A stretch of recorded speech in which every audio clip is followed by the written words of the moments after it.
একঘেয়েমির শিকল থেকে অল্প মুক্ত হতে গিয়েছিলাম গা ভেজাতে নোনতা জলের স্রোতে। নমস্কার, আমি ইন্দ্রজিৎ। আবারও একটি নতুন ভিডিওতে ওয়েলকাম। এই কিছুদিন আগেই যেমন আমরা কলেজের কিছু টিচার কলিগসরা মিলে দেউলটিতে পিকনিকে গিয়েছিলাম, আজ আমরা আমাদের ডিপার্টমেন্টাল কলিগসরা মিলে একদিনের একটি ছোট্ট আউটিংয়ে যাব বকখালি।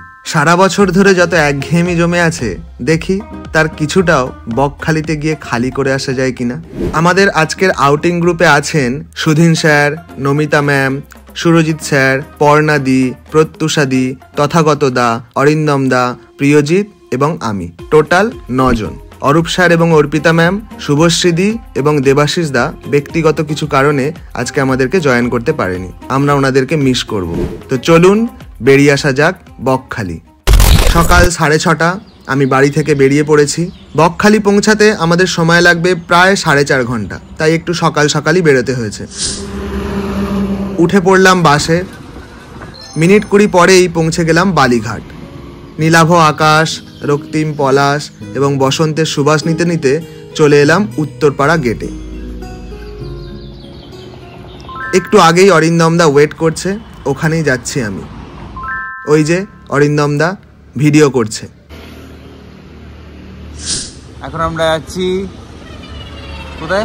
তুমি জানো, তোমাদের পাড়ায় এসেছি, তুমি জানো না? এখন আমরা কারেন্টলি গৌরী সিনেমা হলের সামনে দাঁড়িয়ে আছি, অপেক্ষা করছি পর্ণাদি, সুরজিৎদা আর আমাদের গাড়ির জন্য। কিছুক্ষণ পরেই এসে পৌঁছালো পর্ণাদি এবং সুরজিৎ স্যার, কিন্তু গাড়ি এখনো এসে পৌঁছায়নি, তাই পর্ণাদির মুখে একটু বিরক্তির ছাপ। 5-7 মিনিট পরই আমাদের লিমোজিন এসে হাজির হলো।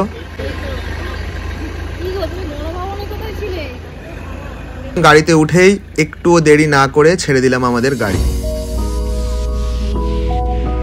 ওই যে দূরে দক্ষিণেশ্বর মন্দির দেখা যাচ্ছে।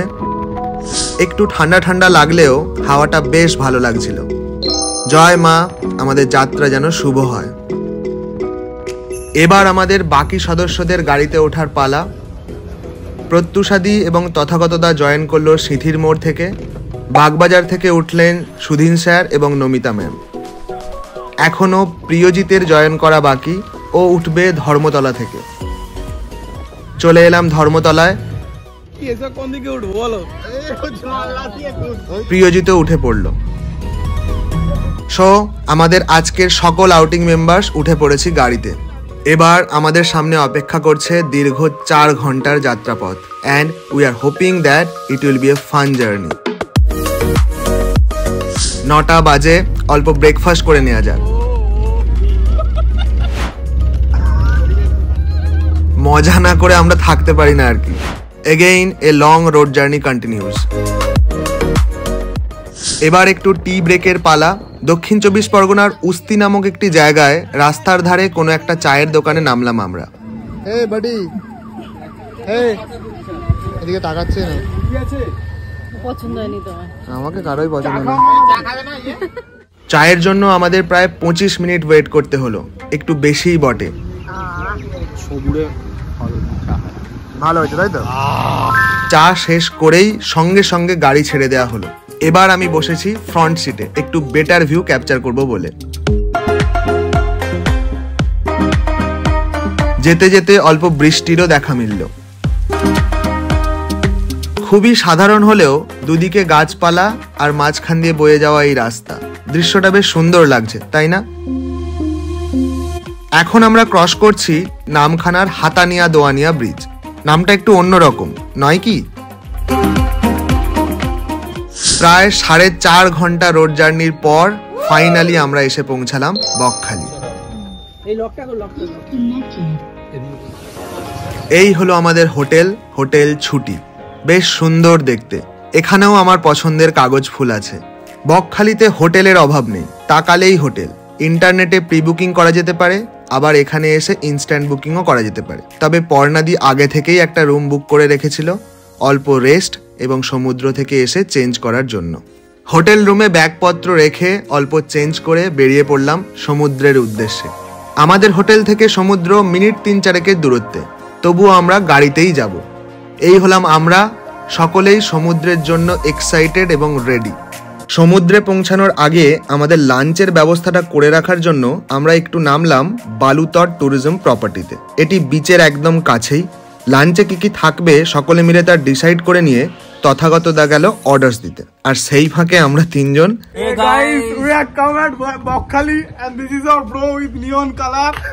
Hey guys, we have come at Bokhali and here we have come at a resort and there is our car over there. Please show it. Yes, That is our car. And we are Which one? There are 3 cars. that big car, big that one. big car. লাঞ্চের ব্যবস্থা করে রেখে finally আমরা চললাম সমুদ্রের সঙ্গে দেখা করতে। We are at Bokhali. Finally we have arrived. তুই প্রত্যেক কথাতে একই বলছিস। এটা তো কন্টিনিউয়েশন। হ্যাঁ বলুন, আমি তো কত করে বলছি, কিছু বলুন। Coordinator. হ্যাঁ এসো বলো, কি Tour বলবো বলো। coordinator and our assistant, please say something. বলবো না, শুধু ছবি নেব। কিছু বলুন, ট্যুর কোঅর্ডিনেটর আইজো মাইক এখানে, কিছু বলুন। আসো আসো, আমাকে ডাকছো কেন? আর এই যে ফিউচার ট্যুর কোঅর্ডিনেটর কিন্তু চান করতে দেওয়া দেবে না। খুব কে জানবে কষ্ট। আগে বলো। তুমুল তাই ড্যান্স আমার হবে, কুদু হয়ে গেছে সব। এই যে করছে তুমুল ড্যান্স হবে। মজা করতে করতে সমুদ্রের আরো একটু কাছে চলে এলাম আমরা।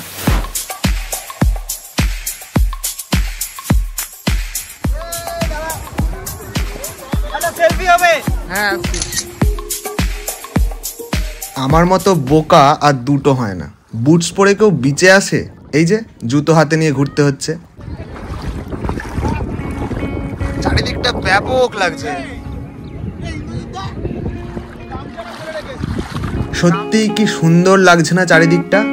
শান্ত স্নিগ্ধ প্রাকৃতিক পরিবেশ, ওয়েদারটাও খুবই আরামদায়ক। ভীষণ ভালো লাগছে। আমরা এই বকখালিতে এসেছি, খুব সুন্দর লাগছে, খুবই সুন্দর লাগছে। আমরা এই এখানে এসেছি, অসাধারণ লাগছে। তুমুল খুবই সুন্দর, দারুণ সমুদ্র, হাওয়াই হাওয়া। না মানে তুমি হরাইজনটা দেখো, ঠিক ক্যামেরাটা আসবে না, পিছনে শিলং। ওখানটা কি লাগছে। এই এতক্ষণ পর সমুদ্রের একদম কাছে এসে পৌঁছালাম।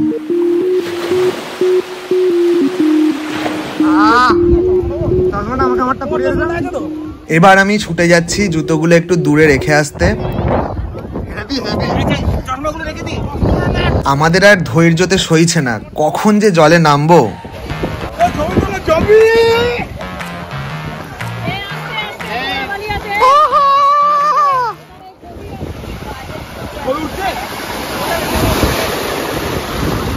অসাধারণ বকখালি।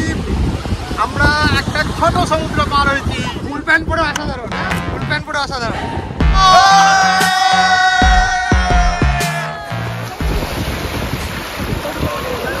জলে নামার জন্য এক্সাইটেড ছিলাম তো বটেই, কিন্তু প্ল্যান করেছিলাম স্নান করব না এবং জামা প্যান্ট ভেজাবো না। কিন্তু লাফালাফির চোটে আমার প্যান্টটাই গেল ভিজে। এখানটাই ভিজে গেল, আমার এখানে ভিজে গেল, ভিজে গেল।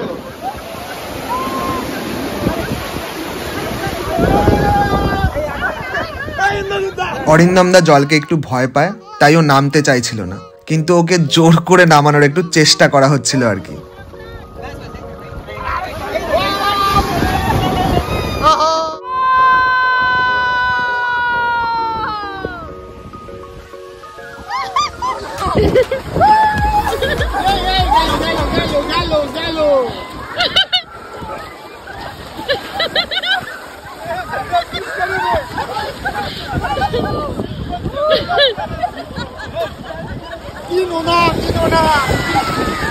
আরে আমরা সবাই মিলে বকখালিতে এসেছি, খুব ভালো লাগছে। ব্যাপক ব্যাপক।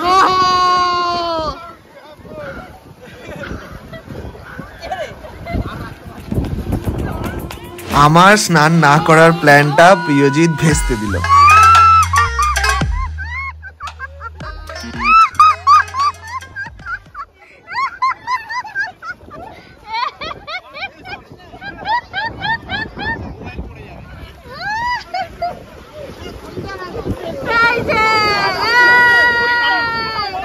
এবার আমিও দিলাম প্রিয়জিৎকে ফেলে। প্রিয়জিৎ আমায় ফেলে দিয়ে ভালোই করেছে। গানা ভিজিয়ে সমুদ্রের মজা নেওয়া যায় নাকি?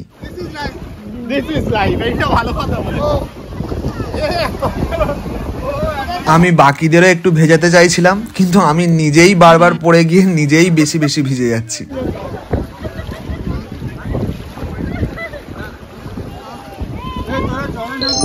এখনো চেষ্টা চলছে অরিন্দম দাকে জলে ফেলার।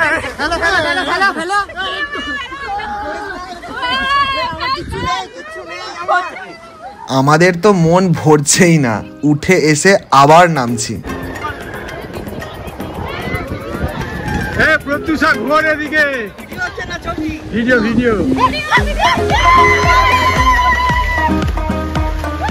আমি পুরো পাগলের মতো করছি আর শুধু পড়েই যাচ্ছি।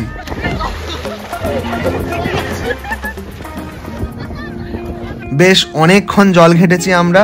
এমনিতেই জলটা বেশ ঠান্ডা, তার উপর আবার অল্প বৃষ্টিও পড়ছিল। আরও জল ঘাঁটলে ঠান্ডা লাগবেই, তাই আমাদের এবার উঠে পড়তেই হবে। নমিতা ম্যাম, পর্ণাদি, সুরজিৎ স্যার এবং অরিন্দম দা একদমই প্রায় জল লাগায়নি গায়ে। সুদিন স্যার খুবই অল্প, তথাগতদা এবং প্রত্যুষাদি মডারেট, আমি এবং প্রিয়জিৎ সবচেয়ে বেশি জল ঘেঁটেছি। এবার ফাইনালি উঠে এলাম জল থেকে। প্রিয়জিৎ ওই দূরে এখনো ডুব দিচ্ছে।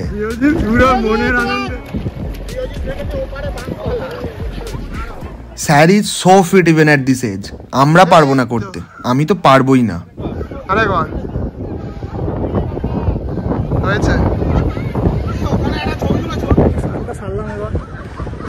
ভালোই মজা হলো, ঠান্ডা জল, নুনটা পুরো নুন, কিন্তু মজা আসলো। দারুণ ফাটাফাটি আসলো। গুড বাই, আবার দেখা হবে, আবার হবে। তুমি খালি আমরা দেখো পানি পানি হোক গেই, পানি পানি সব রেকর্ড হচ্ছে। ঠান্ডা লাগছে আর তুমি একা গিয়েছিল নিয়ন কালের টেস্টটা আমাকে দিতে, সম্মান বজায় রাখতাম, মর্যাদা রাখতাম। ভালো লাগছে সবার সঙ্গে। এর আগে ডিপার্টমেন্টে কারোর সঙ্গে এইভাবে ঘোরা হয়নি, ঘুরে খুব ভালো লাগছে। সবার সঙ্গে খোলামেলা বলবো আলোচনা, কথাবার্তা, মেলামেশা।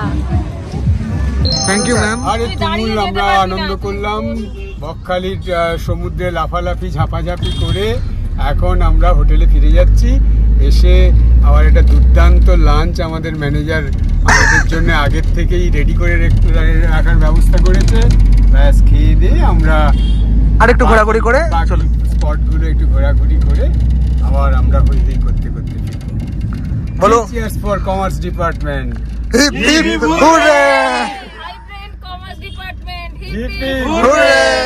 আবার গাড়িতে করে ফিরে পড়লাম আমাদের হোটেলে। আমরা কিন্তু ইয়ে করবো না, মানে ঘুরে আবার রাত্রে এসে বেরোবো। যেহেতু আমাদের জামা কাপড় পুরো ভেজা ছিল, সারা গায়ে নুন লেগেছিল, তাই আমরা আরো একবার স্নান করে জামা কাপড় চেঞ্জ করে বেরিয়ে পড়লাম লাঞ্চের উদ্দেশ্যে। কি সুন্দর লাগছে না ফুলগুলো। চলে এলাম বালুতটে, যেখানে আমরা লাঞ্চের অর্ডারস দিয়ে গিয়েছিলাম। খুব সুন্দর।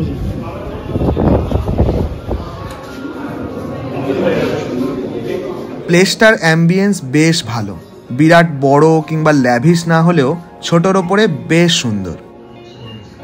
অরিন্দম পাশে না বসলে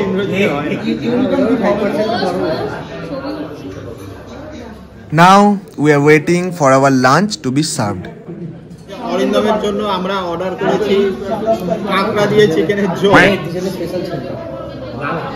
আগে থেকে অর্ডারস দিয়ে রাখার পরেও প্রায় 15 মিনিট পরে এলো আমাদের লাঞ্চ। মেনুতে ছিল সাদা ভাত, ডাল, আলু ভাজা, আলু পোস্ত, এঁচড়ের তরকারি এবং চিকেন। এছাড়াও শেষে ছিল চাটনি এবং দই। The taste of the food was quite good actually. Lunch সেরে আমরা বালুতট প্রপার্টিটা একটু ঘুরে দেখবো বলে বেরোলাম। আউটডোরটাও বেশ সুন্দর, very well made and maintained.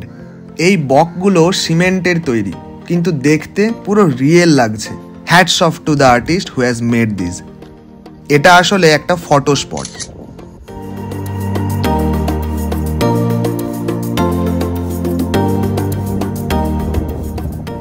প্রপার্টিটা বেশ বড়।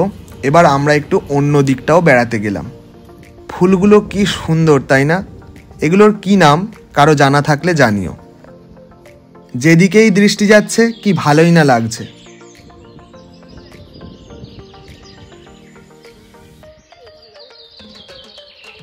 সূর্যমুখী আছে এখানে।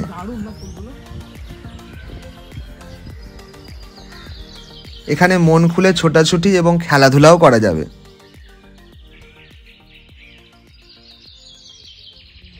বালু তটে বেশ কিছুক্ষণ টাইম স্পেন্ড করে এবার আমরা ফিরে পড়লাম আমাদের হোটেলে। রুমে অল্প জিরিয়ে নিয়ে লাগেজপত্র গুছিয়ে নিয়ে আমরা হোটেল থেকে চেক আউট করে বেরিয়ে গেলাম।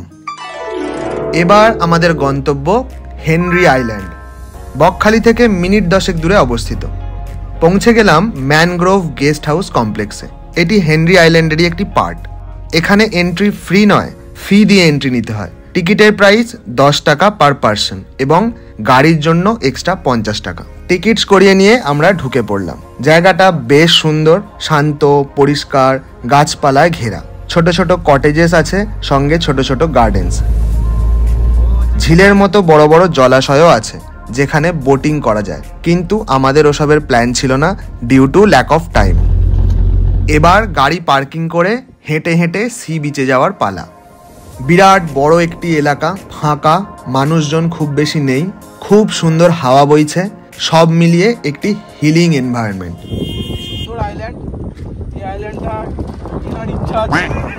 দুদিকে ভর্তি গাছপালা আর মাঝখান দিয়ে বালিময় হাঁটা পথ। বাহ, রিয়েলি নাইস। 19th সেঞ্চুরিতে হেনরি নামক কোনো এক ব্রিটিশ এক্সপ্লোরার এই আইল্যান্ডে প্রথম আসেন এবং সার্ভাইভ করেন। তার নামানুসারেই নাকি এই আইল্যান্ডের নাম হেনরি আইল্যান্ড হয়েছে। হাঁটতে হাঁটতে কাঠের তৈরি এই সাঁকোটিও পড়ল। এই যে সাঁকোর নিচে ম্যানগ্রোভের দেখা মিলল। প্রচুর আছে যদিও। Someone is checking whether the bridge is strong enough or not.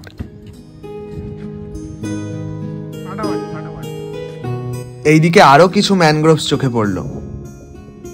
দূর থেকে দেখে পুরো একটা টানেলের মতো লাগছে, তাই না? আসলে গাছেরা বেড়ে বেড়ে এরকম হয়েছে, খুবই সুন্দর লাগছে দেখতে। ওটার অপোজিটেই আছে হেনরি আইল্যান্ডের sea beach.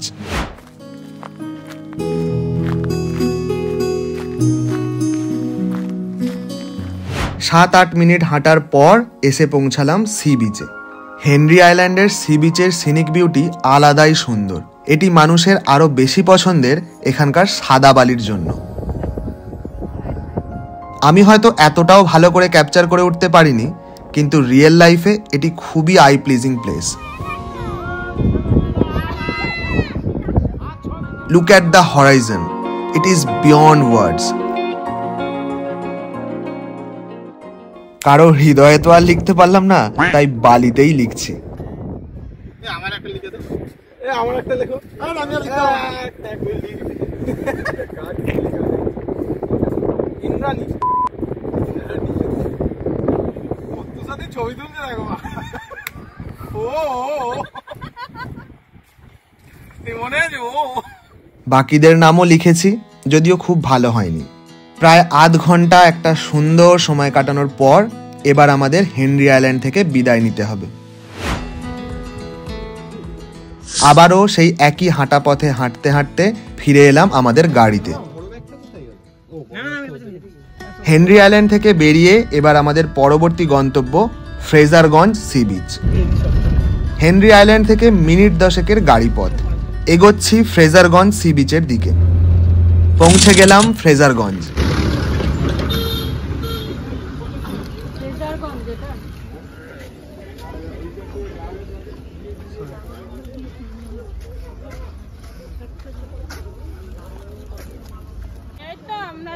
Fraserganj sea beach is not that beautiful.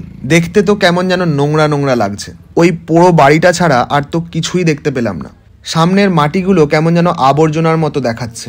সমুদ্র আছে অনেকটা দূরে, তাই বেশি সময় নষ্ট না করে ফেরার পথে রওনা দিলাম। ফেরার পথে আবার পড়ল শুটকি মাছের দোকান, যার সুগন্ধে আমার তো বমি আসার অবস্থা। Our next destination is Kargil sea beach. ফ্রেজারগঞ্জের একদম পাশেই, গাড়িতে 3-4 মিনিট লাগে হয়তো। বলতে বলতে চলেও এলাম কার্গিল বিচটা বেশ সুন্দর, তবে আমার মনে একটাই প্রশ্ন জাগছিল, জায়গাটির নাম কার্গিল কেন? কার্গিল তো জম্মু কাশ্মীরে অবস্থিত, 1999 সালের ভারত পাকিস্তান যুদ্ধের জন্য পরিচিত। পরে জানতে পারলাম জায়গাটির আগের নাম ছিল নাকি নারায়ণীতলা সি বিচ। আসলে অ্যান্ড্রিউ ফ্রেজার, যিনি 1903 থেকে 1908 সালের সময়ে বাংলার লেফটেন্যান্ট গভর্নর ছিলেন, যার নামানুসারেই ফ্রেজারগঞ্জ জায়গাটির নামকরণ হয়েছে, সেই অ্যান্ড্রিউ ফ্রেজারের স্ত্রীর নাম ছিল নাকি নারায়ণী। নিজের স্ত্রীর নামেই অ্যান্ড্রিউ ফ্রেজার জায়গাটির নাম দেন নারায়ণীতলা সি বিচ। পরবর্তীতে নাকি স্থানীয় লোকেরাই জায়গাটির নাম পরিবর্তন করে কার্গিল সি বিচ রেখেছে। Don't know why. আগে ছিল নারায়ণীতলা সি বিচ, ফেজার সাহেবের স্ত্রীর নাম ছিল নারায়ণী, ওনার নামে এই বিচটার নাম নারায়ণী বিচ। শুধু তাই নয়, এই বিচ থেকে সানসেট ভালো দেখা যায় বলে এটিকে সানসেট পয়েন্টও বলা হয়। আবার গুগল ম্যাপে জায়গাটিকে শুশনি আইল্যান্ডও বলা হয়েছে। Quite confusing actually. নাম যাই হোক আর যতগুলোই হোক না কেন, জায়গাটি কিন্তু দেখতে বেশ সুন্দর, which actually matters most. Look at the view, awesome.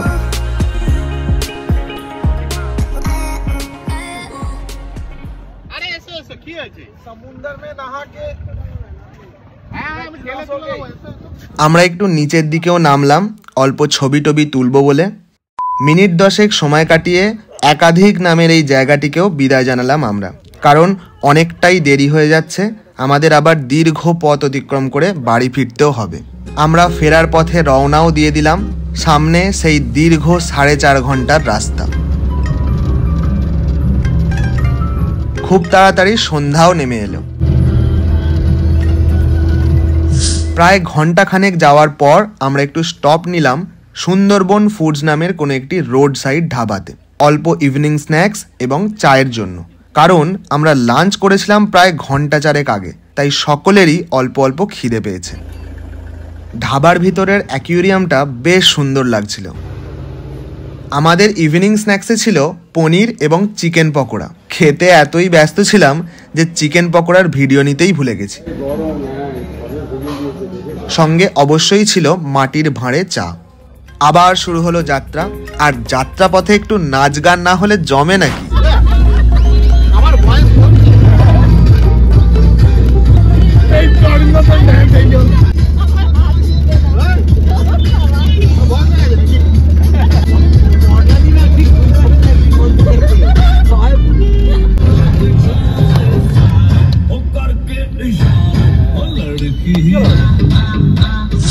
ওই যে ডায়মন্ড হারবারের পৈলান টেম্পল, গত বছর রায়চক যাওয়ার পথে এসেছিলাম আমরা, খুবই সুন্দর মন্দিরটা।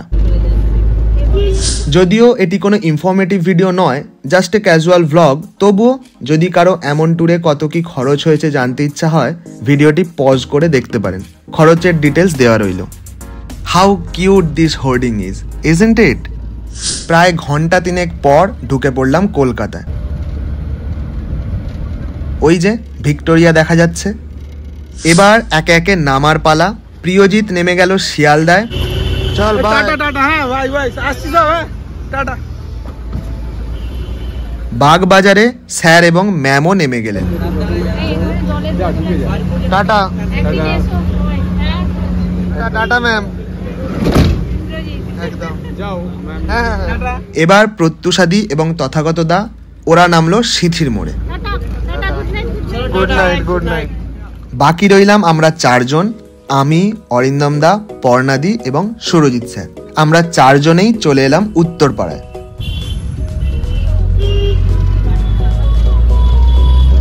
ফাইনালি 9:40 নাগাদ আমরা নেমে পড়লাম গাড়ি থেকে।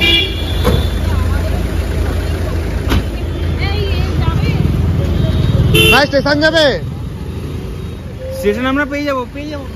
পর্ণাদি এবং সুরজিৎ স্যার চলে এলেন ওনাদের বাড়িতে। ঠিক আছে। আমি আর অরিন্দম দা চলে এলাম উত্তরপাড়া স্টেশনে। এখন আমরা ক্লান্ত এবং পরিশ্রান্ত হয়ে বাড়িতে ফিরছি, কিন্তু দিল মাঙ্গে মোর। মোর কেন? তার কারণ দিনটা এত ভালো গেছে, আমাদের পিকনিক একদম সাকসেসফুল। একদম। অরিন্দম দাও চলে গেল। এবার আমি যাব কোন্নগর দিদির বাড়ি। এই ছিল আমাদের একদিনের ছোট্ট Bakkhali trip. As you just saw, we had so much fun, we have enjoyed a lot and I hope that তোমাদের ভিডিওটাও ভালো লেগেছে। আজ এখানেই শেষ করছি, আবারও অন্য কোনো ভিডিওতে দেখা হবে। Good bye and thanks for watching.